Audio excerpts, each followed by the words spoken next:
안녕하세요. 포유한율연구소입니다. 여러분들이 배구 경기를 좋아하시는 분이 있는지 모르겠는데, 제가 그 도쿄 올림픽 이후에 여자 배구에 관심이 굉장히 많습니다. 마치 드라마를 보는 것보다 재미가 있어요. 그런데 한 6, 7개월 계속 보다 보니까 이 배구 경기가 이 또 주식이나 자산시장하고 비슷하다는 생각이 들어요. 그래서 제가 오늘 이 주제를 가지고 나왔는데, 배구 경기를 보면 감독과 6명의 선수가 뛰는 경기잖아요. 근데 이게 이제 우리 포유 한율 연구소 그림하고 비슷하다는 생각이 들어요. 지금 그 주식, 채권, 실물, 원자재까지 하면 4개에다가 환율하면 5개고, 그 다음에 국내 경제, 세계 경제 이것까지 합하면 6개 정도 되니까 배구 선수 6명하고 얼추 비슷한 것 같아요. 그리고 이제 감독의 역할이라는 것은 이제 우리 자산시장과 비교해 보면 그 배구 감독은 그 6명의 선수 각자의 이제 자질을 극대화시키는 업무를 하잖아요. 근데 우리 감독, 그러니까 자산시장의 감독이라 하면 뭐 자산을 운용하는 사람이 될 수도 있고, 아니면 뭐 시청자들 입장에서 보면 그냥 유튜버 정도, 그러니까 뭐 유튜브 공간에서 활동하시는 분들과 비슷하겠죠. 그러니까 감독에 따라서 이제 엄청난 그 성과가 달라지는 거죠. 그래서 제가 이제 기업은행 배구에 원래는 크게 관심이 없었는데, 김호철 감독이 부임하고 나서부터 이제 기업은행 배구에 관심이 가더라고요. 근데 그 이전에 배구 감독이 최근 한 1년 동안에 많이 바뀌었거든요. 많이 바뀌었는데 김호철 감독이 오고 나서 선수들은 똑같아요. 그 조성화 선수 1명 정도 빠졌는데 또 그분이 있을 때에도 뭐 별 성과 못 냈거든요. 조성화 선수가 이제 세터 자리인데 배구에서는 뭐 제일 중요한 자리라고 볼 수 있죠. 흔히들 이제 배구 경기를 세터 놀이라는 얘기를 할 정도로 그 포지션 뭐 6명 중에, 선수 6명 중에 이제 제일 중요한 자리가 이제 세터가 아니냐라는 얘기를 하거든요. 김호철 감독도 이제 세터 출신인데 키도 배구 선수 치고는 뭐 굉장히 작은 편이죠. 기업은행 여자 배구 선수들보다도 뭐 키가 오히려 작은 편에 속하는데, 어떻게 해서 김호철 감독이 바뀌고 나서 그 달라지느냐라는 거죠. 그 자산시장도 똑같아요. 그 감독이 누구냐? 그러니까 투자자라고 하면 여러분들이고, 또 유튜브를 뭐 일종의 감독 역할을 한다 하면, 즉 그 게임을 이기기 위해서 노력하는 뭐 직업이라고 하면 뭐 둘 다 이제 감독 역할을 하는데, 감독 누구냐에 따라서 완전히 달라지거든요. 그래서 앞에서 잠시 얘기를 했습니다만, 선수 개개인의 특성을 다 제대로 파악해야 돼요.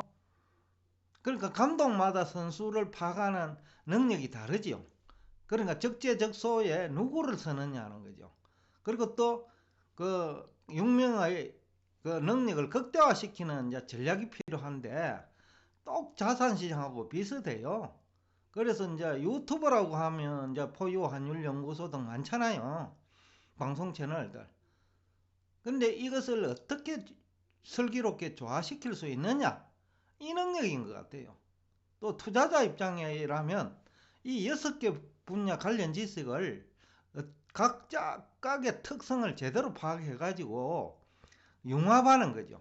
뭐 감독도 선수 6명의 능력을 융합하는 거거든요. 그러니까 똑같아요.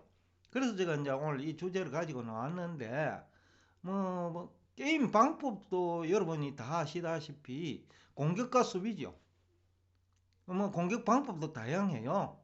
그러니까 뭐 강 스파이크를 하는 방법도 있고, 그 다음에 그 강 스파이크를 하더라도 직선 공격, 대각선 공격, 손 비틀기 방법 아니면 쳐내기 방법, 그 공격 방법 다양해요. 수비 방법도 다양해요. 그 코트 바로 앞에서 그 위치에 있는 선수, 뭐 적군 3명과 아군 3명이 있잖아요. 이분들은 다 키가 커요. 그러니까 그분들의 능력도 중요하고 그분들은 또 수비도 해요. 그러니까 수비 방법도 다양하고, 또 이선에 있는 수비들은 주로 디그 내지는 리시버를 통해서 수비를 하는 거죠. 그러니까 이 부분도 우리 자산시장하고 똑같은 것 같아요. 그래서 제가 이제 이 배구 경기와 자산시장이 너무 흡사하다. 또 이것도 공격할 때 있고 수비할 때가 있는 거잖아요. 그죠? 또 어떻게 하는 방법도 중요하고, 여기도 마찬가지거든요. 그 장기 투자할 것이냐 아니면 단기 투자할 것이냐, 전체 환경 보고 그 의사결정하잖아요. 또 종목도 어느 쪽에 투자할 것이냐, 또 선수 교체, 뭐 배구도 선수 교체하거든요. 심지어는 셋다도 교체하고, 중요한 자리인 공격수도 교체하고, 감독이 이제 그런 것까지 교체까지 하니까 그 완급 조절 다 하고요. 그러니까 쉴 때 있고, 훈련을 시키더라도 강하게 훈련을 시킬 때도 있고 휴식 시간을 줄 때도 있고. 그러니까 이 배구 경기가 너무너무 자산시장에서 이제 투자자나 아니면 유튜브 활동과 너무 비슷한 거죠. 그러니까 감독 역할은 유튜브이기도 하고 투자자 여러분이기도 하지요. 감독 역할을 하는 유튜버는 이 우리 홈페이지 그림에 있는 이 6개를 적절히 융합해 가지고 투자 타이밍과 매도 타이밍을 얘기하거든요. 여러분도 똑같을 거예요. 다만 이제 초보자들은 이 관계를 잘 모르죠. 근데 이제 유튜버로 활동하는 사람이라면 이거는 이제 필수적으로 알아야 되거든요.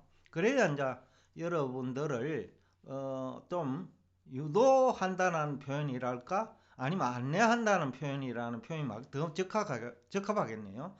효과적으로 또 시적절하게 안내를 할 수 있죠. 그래서 이제 이게 타이밍 선택, 관망할 시기, 이게 다 똑같다는 거죠. 그리고 감독은 상호작용 관계 다 알아야죠. 또 투자자도 상호작용 관계 다 알아야죠. 그러니까 너무너무 흡사하다. 그래서 오늘 이 주제를 가지고 놓고 위험관리할 시기가 있고, 그 다음에 공격할 시기가 따로 있는 거지요. 위험관리 방법도 다양해요. 선수 교체하는 방법, 그 다음에 조금 쉬는 방법. 예? 그러니까 공격수도 쉬게 한다는 거죠. 수비수도 쉬게 하는 거죠. 셋다도 너무 힘드니까 쉬게 하는 거죠. 감독이. 그러니까 투자자가 쉬는 것도 투자거든요. 그러니까 이 배구 경기하고 너무 많이 닮았고, 또 진퇴양난이 계속되잖아요. 25대 0으로 이기는 경기 거의 없어요. 대부분 25대 25 정도 되면 재미나지요. 그건 드라마예요. 그런데 이제 또 25대 25까지 가가 또 듀스 경기, 듀스라는 표현을 쓰는데 배구 용어로는 뭐 심지어는 30대 30까지도 가요. 원래는 25점이 끝나는 경기인데 듀스 1점 차가 계속 유지되면 계속 가는 거예요. 2점 차이가 나야 이제 그 승패가 끝나는 거거든요. 그러니까 이게 우리 주식 올랐다 내렸다, 뭐 환율 올랐다 내렸다 하니까 거의 비슷한 것 같아요. 그것도. 그래서 이 배구 경기와 다른 스포츠보다도 더 비슷한 것 같아요. 그래서 제가 이제 오늘 배구 경기와 자산시장이 비슷하다고 해가지고 좀 재미나게 여러분들한테 뭐 휴식 시간을 준다라는 취지에서 오늘 이 주제를 가지고 나왔습니다. 또 쉬면서 공부를 하는 것도 투자인데, 뭐 지금이 여러분이 그런 시기라고 제가 강조하잖아요. 지금은 좀 쉬면서 관망하면서 공부를 하자는 거거든요. 그러니까 공부하는 것도 투자예요. 향후 이제 전술 전략을 더 효과적으로 할 수 있거든요. 근데 이제 중요한 것은 이제 공부 방법이에요. 그냥 한 분야만 집중적으로 공부한다고 되는 거 아니거든요. 배구 경기에서 공격수 한 명 잘한다고 이기는 거 아니에요. 또 세터 한 명 잘한다고 이기는 경기 아니에요. 세터가 중요하기는 하지만은 세터만으로는 불충분하다는 거죠. 그러니까 관련 분야를 다 공부해야 되는 거죠. 여러분들이 감독이니까 투자자 입장에서는 감독이거든요. 이 여러 가지 분야를 함께 공부해가 융합시키 가지고 이제 결과를 내야 되니까 뭐 감독이나 똑같죠. 또 유튜브를 활동하는 포유 한율연구소와 같은 위치에 있는 뭐 방송 채널도 똑같을 거예요. 이 모두를 다 아느냐 아니냐에 따라서 안내에 실패하느냐 성공하느냐 그런 차이인 것 같아요. 투자자도 마찬가지요. 모두 다를 아느냐 한 부분만 집중적으로 공부하느냐는 실력 차가 엄청 차이가 나죠. 결과가 승패에 영향을 준다는 거죠. 그래서 이제 그런 것도 중요하다. 그 다음에 이제 항상 총체적 수비를 해야 돼. 수비는 항상 총체적 수비입니다. 그러니까 지수까지 다 봐야 된다는 거예요. 그 종목만 봐갖고는 성공 못 한다는 거죠.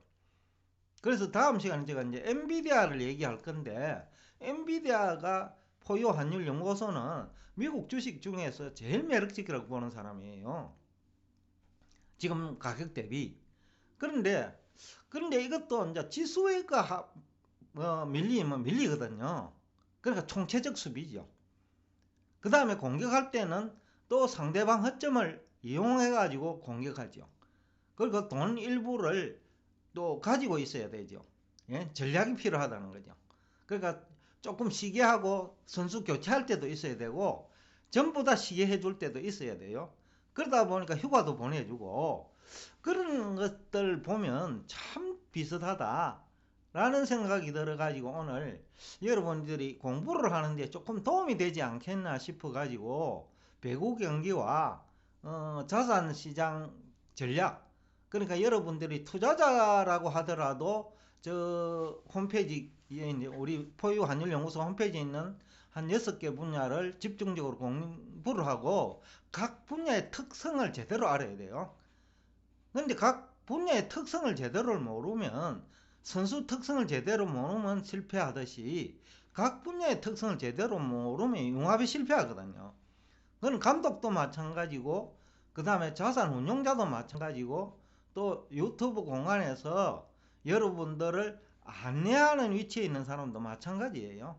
그러니까 여러분들이 공부를 어느 정도 하느냐에 달려 있고 어떤 유튜버를 대상으로 공부하느냐도 중요하다는 얘기를 하면서 그 다음에 위험 관리는 중점적으로 하자. 예? 왜냐면 선수가 다치면 안 되잖아요. 예?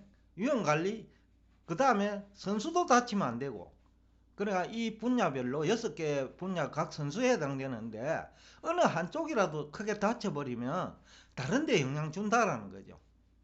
그래서 이제 수비는 총체적으로 해야 되고 공격도 허점도 이용할 수 있어야 된다 라는 얘기를 하면서 오늘 그 저평가된 시점과 저평가된 주식을 투자하자라는 결론을 내면서 오늘 여러분과 대화를 여기서 끝내겠습니다. 오늘도 끝까지 경청해 주셔서 대단히 감사합니다.